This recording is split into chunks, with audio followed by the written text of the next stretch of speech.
আমার কোনো ওয়াইফই দরকার নেই ভাই, বিয়ের সাথে মিটে গেছে। যে মেয়ের 5টা বিয়ে টিকে নাই, সেই মেয়ের তোর সাথে বিয়ে কেমন করে টিকবে? আমার মাঝে আপনার ইমেজটা ওইরকম যে আপনার নাম শুনলেই আপনার মারতে ইচ্ছে করে, যে দুটা চরমাই ধরা, একটা বেয়াদব পাগল সাইকো অ্যাটেনশন সিকার মহিলা।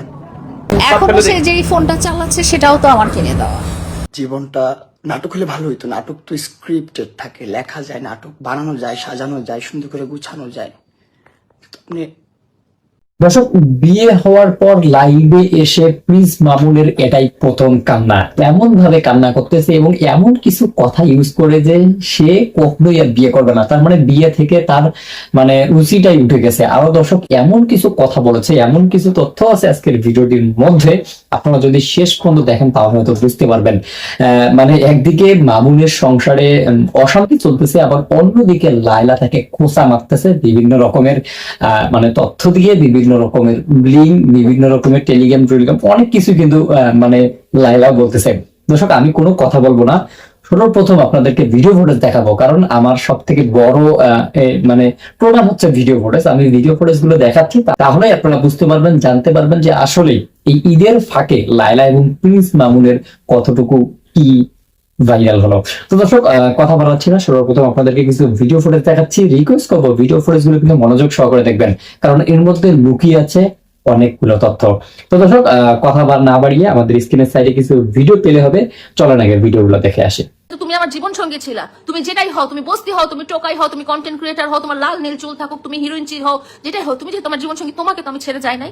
তোমাকে তো মেরে কেটে আচর দিয়ে তোমার চেহারাটা নষ্ট করে নেই। কই তখন তো তুমি একবারও সুইসাইড অ্যাটেম্প করো নাই। এখন বিয়ে করার পর তুমি কেন সুইসাইড, কেন তুমি নিতে পারতেছো না যে তোমাকে নিয়ে ট্রোল করা হচ্ছে? তুমি একজন পাবলিক ফিগার এবং তুমি একজন বিতর্কিত পাবলিক ফিগার। তুমি শুধু এখন থেকে না, তুমি 6 বছর আগে থেকে না, তুমি যখন থেকে সোশ্যাল মিডিয়াতে ওই লাল নীল সাদা চুল কালার করে ঘুরে বেড়াইছো, তখন থেকে তুমি বিতর্কিত পাবলিক ফিগার। তোমাকে নিয়ে তখন থেকেই ট্রোল হয়। তাহলে এখনকার ট্রোল গুলো কেন নিতে পারছো না? যে তোমার জীবন সঙ্গী, সে তো তোমার পাস্ট প্রেজেন্ট সবকিছু জেনেই আসছে। তোমার উপর যে মামলা আছে, তোমাকে নিয়ে লোকজন যে সোশ্যাল মিডিয়াতে গালাগালি করে, তোমাকে নিয়ে যে লোকজন ট্রল করে, তোমাকে নিয়ে যে আজে বাজে কথা বলে, তোমার মাকে নিয়ে পর্যন্ত আজে বাজে কথা বলে, তোমার বোনকে নিয়ে লোকজন যে আজে বাজে কথা বলে সোশ্যাল মিডিয়াতে, এটা তো তোমার জীবন সঙ্গী জেনেই আসছে। তোমার জীবন সঙ্গী জেনেই আসছে যে তোমার সাথে আমার রিলেশনশিপ। তারপর জীবনটা নাটক হলে ভালো হইতো। নাটক তো স্ক্রিপ্টেড থাকে, লেখা যায়, নাটক বানানো যায়, সাজানো যায়, সুন্দর করে গুছানো যায়। আপনি বাস্তব জীবন কেমনে সাজাইবেন, কেমনে গুছাইবেন করতেছেন আপনারা। আমার ব্যক্তিগত জীবন, আমার স্ত্রী, আমার লাইফ, আমি কিভাবে চালাবো, টোটালি আমার উপর। ব্লু ফাইল লেলা আপনাকে বলতেছি, আমি আজকে খুব সোবারলি কথা বলবো। আপনার নাম নিলে তো আমার শরীরের রক্তগুলা শিরশির করে, কারণ কি আপনি আপনার ইমপ্রেশন ওইরকম ভাবে ক্রিয়েট করছেন না আমার মাঝে। আমার মাঝে আপনার ইমেজটা ওইরকম যে আপনার নাম শুনলেই আপনার মারতে ইচ্ছা করে, যে দুটা চরমাই ধরা, একটা বেয়াদব পাগল সাইকো। তার বউয়ের 5টা বিয়ে হোক, তার বউয়ের 10টা বিয়ে হোক, সেটা কোনো ব্যাপার না। যেই মেয়ে 5টা সংসার করতে পারেনি, সেই মেয়েকে নিয়ে যখন মামুন বিয়ে করে তার সাথে সংসারই হতে চাবে, তো সে ওই মেয়ের কাছে কি আশা করবে? যে 5টা সংসার ঠিক মতো করতে পারেনি এই বয়সে, যে 5টা সংসার ভেঙে চলে আসছে, এবং আমি শুনতে পেরেছি তার প্রথম হাজবেন্ড নাকি তার মেয়ের কার্যকলাপে সুইসাইড করে ফেলেছে। সিকার মহিলা, আপনি যে অ্যাটেনশন সিকার, এটা কিন্তু এখন সবাই বুঝে। মানুষ জানে যে আপনি অ্যাটেনশন নিতে আসেন অনলাইনে, যখন ভিউ কম হয় ভিডিওতে তখনই আসেন আমাকে নিয়ে লাড়াচা দিতে। কেন আমাকে নিয়ে লাড়া দিতে হবে কেন আপনার? এবার এক একজনের এক এক পজিশন, সবার ভালো ভালো পজিশন ছিল, তাদের সাথে আমাকে কম্পেয়ার করতে হবে না আপনার। আপনি আপনার হাঁটুর বয়সী ছেলের সাথে আপনি ছিলেন, আপনি আপনার হাঁটুর বয়সীর সাথে আপনি লিভ টুগেদার করছেন, তাকে ইউজ করছেন, তাকে ব্যবহার করছেন। আপনি আমাকে ব্যবহার করছেন আপনার যৌন চাহিদা মেটানোর জন্য, আপনি পপুলার হওয়ার জন্য। আপনাকে দিয়ে আমার যৌন চাহিদা কিভাবে মিটলো? আমার যৌন চাহিদা মিটাইতে হলে আপনার কাছে কেন যাইতে হবে আমার? আর এই বাংলাদেশে এই লটা তৈরি হয়েছে, ধর্ষণ মামলা আমার বিরুদ্ধে হয়েছে, আমি নাকি ওনাকে ধর্ষণ করছি। আমার যৌন চাহিদা মিটাইতে হইলে আমি টাকা দিয়ে প্রস্টিটিউট পাড়াই যাবো। আমি কেন আমি আপনার কাছে যাবো বলেন? আপনার কাছে কেন যাবো? আপনার কাছে স্পেশাল কি আছে? টাকা খেতে গেছে আপনার কাছে, ঠিক আছে, আপনি আমার টাকা খাওয়াইছেন, আপনি আমার যৌবন খাইছেন, শেষ কথা।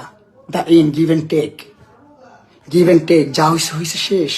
তো দর্শক, এতক্ষণ থেকে কিন্তু আপনাদেরকে অনেকগুলো ভিডিও ফুটেজ দেখানো হয়েছে, অনেকগুলো ইন্টারভিউ দেখানো হয়েছে, লায়লার ভিডিও, প্রিন্স মামুনের ভিডিও, প্রিন্স মামুনের লাইভ ভিডিও এবং প্রিন্স মামুনের মায়েরও কিছু ক্লিপ ভিডিও আমি আপনাদেরকে ইতিমধ্যেই দেখে ফেলেছি। এই ভিডিওগুলো দেখার পর আসলে আপনাদের মন্তব্যকে অবশ্যই কিন্তু সেই মন্তব্যটি জানাবেন। তারপর মানে ঈদের মধ্যে কিন্তু প্রিন্স মামুন এবং লায়লা মানে আমার মনে হয় না তারা শান্তি মতো ঈদটা করতে পারছে, কারণ প্রিন্স মামুন নতুন বিয়ে করছে আর সেই বউয়ের নামে লায়লা যেই সমস্ত কথা সোশ্যাল মিডিয়ার মধ্যে বলছে, যেই সমস্ত তথ্য দিয়েছে, এগুলো দেখার পর এগুলো শোনার পর আসলে একটা মানুষের ঈদ কেমন কাটবে সেটা কিন্তু আমি ভালোভাবে বুঝতেছি। তারা কিভাবে ঈদ করছে সেটাও কিন্তু আমরা ভালোভাবেই বুঝতেছি। দর্শক, এই সব কিছুর পরেও আমার মানে মনে হয় বা আমার আশা যে প্রিন্স মামুন এবং লায়লা দুজন একটা সমঝোতার মধ্যে এসে তাদের যে দ্বন্দ্বটা চলতেছে এই দ্বন্দ্বটা মিটাবে। আর তাদের এই দ্বন্দ্বটার মূল কারণটা, মূল প্রেক্ষাপটটা, মূল প্ল্যাটফর্মটাই হচ্ছে সোশ্যাল মিডিয়া। সোশ্যাল মিডিয়ার মধ্যেই কিন্তু তারা ঝগড়া করতেছে, সোশ্যাল মিডিয়ার মধ্যেই তারা মিল হচ্ছে, সোশ্যাল মিডিয়ার মধ্যেই তারা উত্তর দিচ্ছে, প্রশ্ন করতেছে, লিঙ্ক ভাইরাল করতেছে। তো দর্শক, এই সমস্ত বিষয় নিয়ে আসলে আপনাদের মতামত কি আমরা কিন্তু জানতে চাই। আপনাদের মতামতগুলো অবশ্যই আমাদের ভিডিও কমেন্ট সেকশনে আপনাদের মন্তব্য করে যাবেন।